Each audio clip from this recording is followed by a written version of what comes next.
ایک ہوپ رکھی، ہمیں بے آسرا زمین پر نہیں بھیج دیا۔ اللہ تعالیٰ نے یہ وعدہ کیا کہ وہ ہماری ہدایت کا ساتھ ساتھ بندوبست کرتے رہیں گے، اور الحمدللہ ساتھ ساتھ ہی اللہ تعالیٰ نے انبیاء بھیجے، کتابیں بھیجیں، اور یہ سرکل چلتا رہا چلتا رہا چلتا رہا، حتیٰ کہ کلائمیکس پہ آ گیا، اور لاسٹ پروفٹ صلی اللہ علیہ وآلہ وسلم اور آخری صحیفہ قرآن پاک بھی نازل ہو گیا، اور قرآن پاک پہ آ کے اللہ تعالیٰ نے اپنی ہدایت ہمیشہ تک کے لیے، قیامت تک کے لیے اس میں رکھ دی، اور اب انشاءاللہ قیامت تک جتنے بھی انسان آئیں گے وہ قرآن پاک سے اپنی ہدایت لیتے رہیں گے انشاءاللہ تعالیٰ۔ بات اتنی سمپل نہیں ہے، بات تھوڑی سی ابھی بھی سمجھنے کی ہے۔ جنت میں اللہ تعالیٰ سے ڈائریکٹ کنیکشن تھا، ڈائریکٹ کنیکشن جو اللہ تعالیٰ سے تھا وہ ختم ہو گیا، مینس اب جو قرآن پاک یا اس سے پہلے جتنے بھی صحیفے نازل ہوئے اب وہ وحی کے ذریعے ہو رہے تھے۔ اللہ تعالیٰ ڈائریکٹ انسان سے اب مخاطب نہیں ہوتے، اللہ تعالیٰ ہم سے ڈائریکٹ بات نہیں کرتے، بیچ میں ایک سورس آ گیا ہے قرآن پاک کی فارم میں۔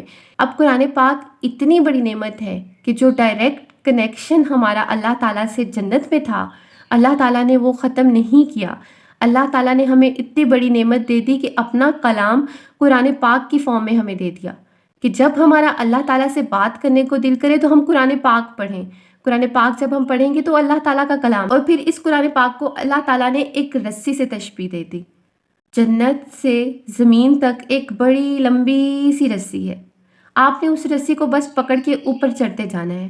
پیچھے سے شیطان ہوگا جو آپ کو کہے گا تھک جاؤ گے، رسی چھوڑ دو، ہاتھوں پہ کریکس تو نہیں آ رہے، چھوڑ دو رسی کو، بس تم نیچے زندگی آرام سے گزارو، رسی پکڑ کر اتنی اوپر جانے کی کیا ضرورت ہے، دنیا میں سب کچھ مل ہی تو رہا ہے نا، پتہ نہیں اوپر رسی سے اوپر چڑھ کے جاؤ گے کچھ اچھا ملے گا یا نہیں، یہ ساری باتیں ہمارے مائنڈ میں آ سکتی ہیں نا۔ تو یہ ساری تشبیہات ہے، قرآن پاک ایک رسی ہے، اور اللہ تعالیٰ نے اس رسی کے بارے میں کہا ہے کہ وہ ٹوٹے گی نہیں، کریک نہیں ہوگی، آپ اس سے سلپ نہیں ہوگے، بس آپ نے اس کو مضبوطی سے پکڑ کے چڑھتے رہنا ہے۔ اب یہ ساری تشبیہات ہیں، اصل میں قرآن پاک کو رسی کہا گیا ہے، اور قرآن پاک کو ڈیلی پڑھنا ہے، سمجھنا ہے، عمل کرنا ہے، اور دوسروں کو پڑھانا ہے۔ اصل ایسنس یہ ہے، اگر ہم قرآن پاک کو ڈیلی پڑھتے رہیں، اس کو سمجھتے رہیں، فالو کرتے رہیں، تو مطلب ہم رسی کو پکڑ کے اوپر جا رہے ہیں جنت کی طرف، یہ رسی جنت کی طرف ہی جا رہی ہے نا۔ اگر ہم قرآن پاک کو ڈیلی پڑھ رہے ہیں سمجھ کے، تو اٹ مین کہ ہم اس رسی کو پکڑ کر جنت کی طرف جا رہے ہیں۔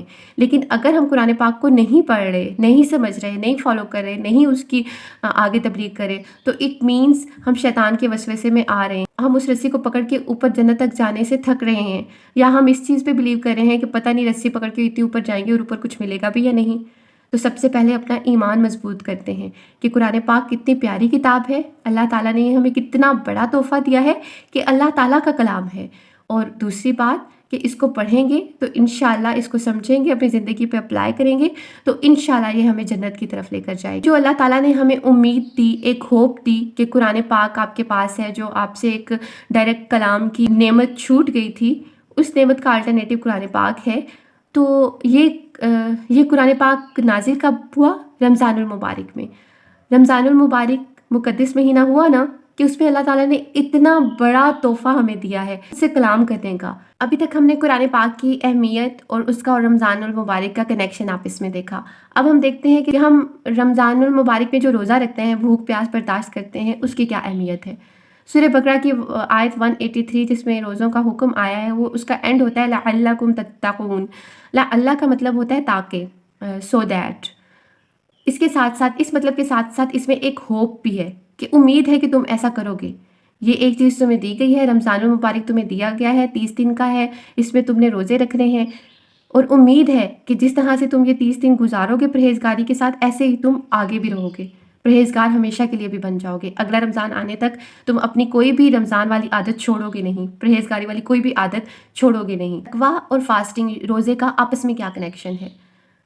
جب ہم روزہ رکھ لیتے ہیں تو بھوک لگتی ہے، معدہ کتنا سکڑتا ہے نا، پیاس لگتی ہے، گلا خشک ہو جاتا ہے، معدہ کہتا ہے دماغ کو سگنل بھیجو دل کو، بھوک لگ رہی ہے، دل کہتا ہے نا کچھ کھانے کو، اور زبان، ہونٹ، گلا یہ میسج بھیجتے ہیں دماغ کو کہ دیکھو کہو کہ پیاس لگ رہی ہے، تھوڑا سا پانی پی لو۔ پانی نظر آتا ہے، کھانا نظر آتا ہے، لیکن نہ ہم کھاتے ہیں نہ پانی پیتے ہیں، کیونکہ ہمیں پتہ ہوتا ہے کہ اللہ تعالیٰ ہمیں دیکھ رہا ہے۔ سب سے پہلی چیز روزہ اللہ تعالیٰ اور ہمارے درمیان ہوتا ہے. ہم کچھ کھا رہے ہیں یا نہیں کھا رہے کسی اور کو نہیں پتہ چلے گا, صرف اللہ تعالیٰ کو پتہ ہے. ہمیں کتنی بھوک لگ رہی ہے, کتنی پیاس لگ رہی ہے, یہ صرف اللہ تعالیٰ کو پتہ ہے.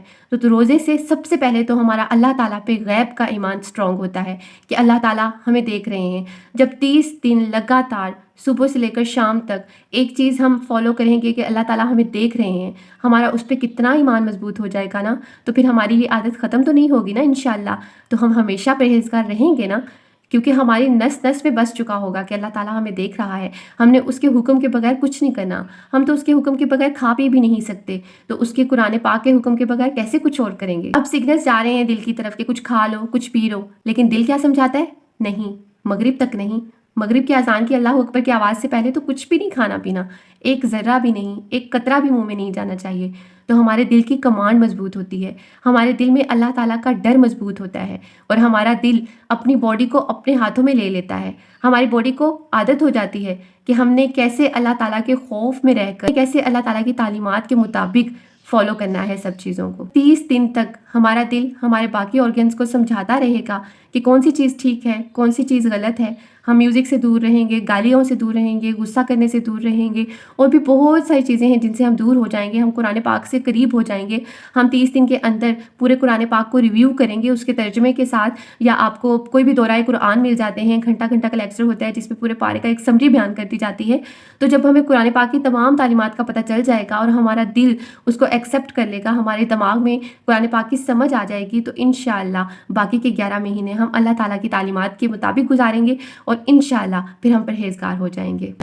آپ نے آرمی کی یا پولیس مین کی ٹریننگ تو دیکھی ہوگی. اس ٹریننگ میں کیا ہوتا ہے, آرمی وغیرہ, آرمی جو فورسز ہوتے ہیں, جو ینگسٹرز اس میں آتے ہیں, ان کو ٹریننگ دینے کے لیے آرٹیفیشیل سینیریوز کریٹ کر لیے جاتے ہیں. اوریجنل سینیریوز تو ان کو نہیں پیش کیے جاتے کہ ڈائریکٹ ان کے اوپر بمباری اسٹارٹ کر دی جائے, یا ڈائریکٹ دشمن کے سامنے بھیج دیا جائے, ایسے تو نہیں ہوتا نا. ان کی ایک پوری ٹریننگ ہوتی ہے, اس کا ایک پورا اسکیجول ہوتا ہے, اس کا ایک پراپر ٹائمنگ ہوتی ہے کہ اتنے عرصے کی یہ ٹریننگ ہوگی, اس کے بعد وہ پرسن قابل ہو جائے گا کہ وہ جنگیں لڑ سکے. تو یہ رمضان المبارک کے 30 ڈیز بھی ہمارے لیے ایک انسٹیٹیوشن کا کام کرتے ہیں, ہمارے لیے ایک ادارے کا کام کرتے ہیں, ہمارے لیے ایک ٹریننگ کا کام کرتے ہیں. یہ ٹریننگ کیسے ہوتی ہے؟ اس میں اللہ تعالیٰ نے ہم سے وعدہ کیا ہوا ہے کہ وہ شیطانوں کو جکڑ لے گا. اب جب ہم نے قرآن پاک کھولنا ہے تو کوئی وسوسے ہمارے مائنڈ میں نہیں ہے, بس قرآن پاک ہے اور ہم ڈائریکٹ اللہ تعالیٰ کے ساتھ کنیکٹ ہو جاتے ہیں. ہمارے لیے نیکیوں کے کاموں کو کرنے کے لیے بیچ میں کوئی ڈسٹریکٹ کرنے والا نہیں ہوتا, شیطان نہیں ہوتا. اللہ تعالیٰ ہمیں ایک اپرچونٹی دے رہے ہیں کہ دیکھو ڈسٹریکشنز میں ہٹا رہا ہوں, اب قرآن پاک ہے اور تم ہو, اور اب دیکھو قرآن پاک کی تعلیمات پوری پڑھ لو, اچھی طرح سے اپنے دل کی کمانڈ کو مضبوط کر لو, اچھی طرح سے اپنے آرگنز کو کنٹرول کر لو, اپنے نفس کو پاکیزہ کر لو کہ کیسے قرآن پاک کی تعلیمات کو فالو کرنا ہے. 30 ڈیز کا ہمیں انسٹیٹیوشن ملتا ہے, ہم ٹریننگ کرتے ہیں, اور اس کے بعد اللہ تعالیٰ ہمیں ریئل لائف, پریکٹیکل لائف میں بھیج دیتے ہیں, جس میں پھر شیطان بھی آ جاتا ہے, اور ہم نے پھر شیطان کے ساتھ کھلی جنگ کرنی ہوتی ہے. خود کو شیطان سے دور رکھنا ہوتا ہے, شیطان کے وسوسوں سے دور رکھنا ہوتا ہے, اور اس کو ناکام کر کے رسی کو تھامتے تھامتے جنت تک پہنچنا ہے انشاءاللہ. دنیا میں جب کوئی فرینڈ یا ریلیٹیو جس سے بہت عرصہ ہو چکا ہوتا ہے بات کیے, تو کبھی ہمارا اس سے بات کرنے کو دل کرے تو ہم سوچتے ہیں یار میں کس منہ سے اس کو کال کروں, وہ پھر ہمارے میں کیا سوچے گی, کہ جب دل کرتا ہے یاد کر لیتی ہے اتنے عرصے سے کہاں گم تھی, آج اس کو میری اچانک یاد آ گئی, ایسے کہ مائنڈ میں باتیں آتی ہیں نا, اور پھر اس کے بعد ہم کال بھی نہیں کرتے. لیکن اللہ تعالیٰ کے کیس میں ایسا نہیں ہے. کوئی بات نہیں اگر آپ بھولے بھٹکے تھے, کوئی بات نہیں اگر آپ شیطان کے وسوسوں میں آ گئے, ڈسٹریکٹ ہو گئے, اب تو جاگ گئے ہیں نا, آنکھیں کھل گئی نا, کوئی بات نہیں, اب اللہ تعالیٰ سے لنک کر لیتے ہیں, اب اللہ تعالیٰ کو کال کر لیتے ہیں. ٹائم ابھی بھی نہیں گزرا. اگر آپ یہ ویڈیو دیکھ رہے ہیں اٹ مینز ابھی آپ کے پاس چانس ہے, آپ اس چانس کو ضائع نہ ہونے دیں. فوراً اللہ تعالیٰ کو کال کریں, اللہ تعالیٰ سے بات کریں. شیطان اب پورا مہینہ آپ کے پاس نہیں آئے گا, ڈائریکٹ اللہ تعالیٰ سے کنیکٹ ہو جائے. اور وہ کیسے ہونا ہے؟ قرآن پاک پڑھ کے. قرآن پاک میں آتا ہے رسول اللہ صلی اللہ علیہ وآلہ وسلم سے اللہ تعالیٰ فرماتے ہیں کہ جب میرا بندہ تم سے پوچھے گا میرے بارے میں. اب یہاں پہ ورڈ جب آیا ہے, اگر نہیں آیا. جب مینس پازیٹیوٹی ہے, ادھر اللہ تعالیٰ کو پتہ ہے کہ میرا بندہ مجھے بلائے گا. اللہ تعالیٰ کہتے ہیں جب میرا بندہ تم سے پوچھے میرے بارے میں, تو اس کے بعد ڈائریکٹ اللہ تعالیٰ ہونا تو یہ چاہیے تھا نا کہ اللہ تعالیٰ رسول اللہ صلی اللہ علیہ وآلہ وسلم سے کہتے کہ تم پھر بتا دو میرے بندے کو کہ میں اس کے قریب ہوں. لیکن اللہ تعالیٰ ایسے نہیں کہتے. اللہ تعالیٰ پھر ڈائریکٹ کنیکشن کر دیتے ہیں انسان کے ساتھ, اور کہہ دیتے ہیں فَإِنِّي قریب, کہ میں تو اس کے پاس ہوں. اللہ تعالیٰ نے دیوار توڑ دی, بس ہماری طرف سے دیر ہے. ہم جیسے ہی اللہ تعالیٰ کو بلائیں گے وہ ہم سے فوراً ہماری بات سنیں گے. اجیب دعوت الداع, میں ایک سنگل دعا کا بھی فوراً جواب دوں گا. اللہ تعالیٰ کہتے ہیں کہ میں ایک سنگل دعا کا بھی فوراً جواب دوں گا. اور اس دعا کے لیے کسی کوالیفیکیشن کی ضرورت نہیں، کسی پلیس پہ جانے کی ضرورت نہیں. ضروری نہیں کہ آپ پہلے عالمہ کا کورس کریں گی تو ہی آپ دعا کریں. ضروری نہیں کہ آپ حرم میں ہی جا کے دعا کریں. نہیں، آپ کو جس وقت خیال آیا کہ آپ کا اللہ تعالیٰ سے کنیکشن ہونا چاہیے، جس زبان میں بھی، جو بھی آپ کی مدر لینگویج ہے، آپ ڈائریکٹ اللہ تعالیٰ سے بات کریں. جو آپ کے دل کی باتیں ہیں اللہ تعالیٰ سے کریں. اللہ تعالیٰ میری یہ ویکنیسز ہیں، اللہ تعالیٰ میں یہ نہیں کہ کام کرنا چاہتی ہوں لیکن تو مجھے توفیق دے، تو میری ہیلپ کر کہ میں استقامت کے ساتھ یہ کام کر سکوں. اللہ تعالیٰ مجھے یہ غم ہے، مجھے یہ دکھ ہے، مجھے اس بات کا ڈر ہے، مجھ سے یہ نعمتیں دور نہ کرنا. جو بھی باتیں اللہ تعالیٰ سے آپ کرنا چاہتی ہیں آپ اللہ تعالیٰ سے کریں. لیکن فرض کریں اگر آپ کو یہ چیز آکورڈ لگ رہی ہے تو اٹ مین ہمارا اللہ تعالیٰ پہ غیبی ایمان مضبوط نہیں ہے. تو ہمیں تو پہلے سٹیپ کو ہی ابھی دیکھنے کی ضرورت ہے. جس وقت آپ اللہ تعالیٰ سے اپنی لینگویج کمفرٹیبلی بات کر سکیں تو سمجھ جائیے گا کہ آپ اللہ تعالیٰ پہ غیبی ایمان رکھتی ہیں. اور انشاءاللہ پھر اللہ تعالیٰ آپ کے لیے اپنے ہدایت کے راستے خود کھولتے جائیں گے. آپ ایک قدم بڑھائیں گے، اللہ تعالیٰ آپ کی طرف دوڑ کے آئیں گے اور آپ کی راستے میں جو بھی تکلیفیں آ رہی ہوں گی وہ آٹومیٹکلی ہٹی جائیں گی اور آپ کا مورل مضبوط ہو جائے گا. رمضان روزہ رکھنے کے ساتھ ہم اللہ تعالیٰ سے اپنا کنیکشن بھی بناتے ہیں. قرآن پاک اللہ تعالیٰ کا کلام ہے اور جب ہم دعا کرتے ہیں تو وہ ہماری بات ہوتی ہے اللہ تعالیٰ سے. ہم اللہ تعالیٰ کے ساتھ کمیونیکیشن کے اس چینل کو اسٹرانگ کرتے ہیں، قرآن پاک پڑھتے ہیں اور دعائیں کرتے ہیں. ہم اس رسی کو مضبوطی سے تھام لیتے ہیں جس کو پکڑ کے ہم نے جنت تک جانا ہے. قرآن پاک کے ایک ایک لفظ، ایک ایک آیت کو سمجھتے ہیں. جتنا ٹائم ہے آپ کے پاس اتنے میں ہی کر لیں. اگر آپ کے ایگزامس ہیں، اگر آپ کی جاب ہے، اگر آپ کے بچے ہیں، اگر آپ پہ گھر کی ذمہ داریاں بہت زیادہ ہیں، کوئی بات نہیں، گھبرائیں مت. جتنا ٹائم ہے اتنا ٹائم اللہ تعالیٰ کو دیں. اللہ تعالیٰ سے پرسنلی بات کریں، اپنی مدر لینگویج میں بات کریں. اس کے بعد قرآن پاک کو سمجھ کر پڑھیں. تفسیر پڑھنے کا ٹائم نہیں ہے تو ٹرانسلیشن ہی پڑھ لیں. اور یوں انشاءاللہ جب آپ ایک قدم بڑھائیں گے تو اللہ تعالیٰ خود آپ کے لیے راستے ہموار کرتے جائیں گے. آپ کے دل میں قرآن پاک کا اتنا پیار آ جائے گا کہ آپ خود قرآن پاک کو پڑھنے کے لیے، اس کو سمجھنے کے لیے ٹائم نکالیں گے. اللہ تعالیٰ سے دعا ہے اللہ تعالیٰ ہمیں قرآن پاک پڑھنے، اس کو سمجھنے، اس پر عمل کرنے اور اس کو آگے سمجھانے کی توفیق عطا فرمائے. اللہ تعالیٰ ہماری باتوں میں اتنا اثر پیدا کریں کہ جب ہم کسی دوسرے کو بتانے کی کوشش کریں، اللہ تعالیٰ ہمیں قرآن پاک کو ایکسپلور کرنے کے سفر میں ہماری مدد کریں. ہمیں توفیق دیں کہ ہم استقامت سے یہ کام کر سکیں. کوئی دن ہماری زندگی میں ایسا نہ گزرے جس میں ہم قرآن پاک کو نہ پڑھا ہو.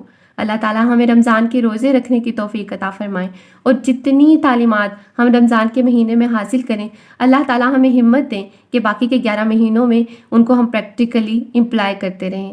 اللہ تعالیٰ ہمارے ساتھ رہیں، ہمارا ساتھ کبھی نہ چھوڑیں. آمین ثم آمین. آپ روزے کے بارے میں کیا کیا جانتے ہیں اور کیا مزید باتیں آپ شیئر کرنا چاہتے ہیں کمنٹ سیکشن میں ضرور کریے گا. میں آپ کے پریشیس کمنٹس کا ضرور انتظار کروں گی.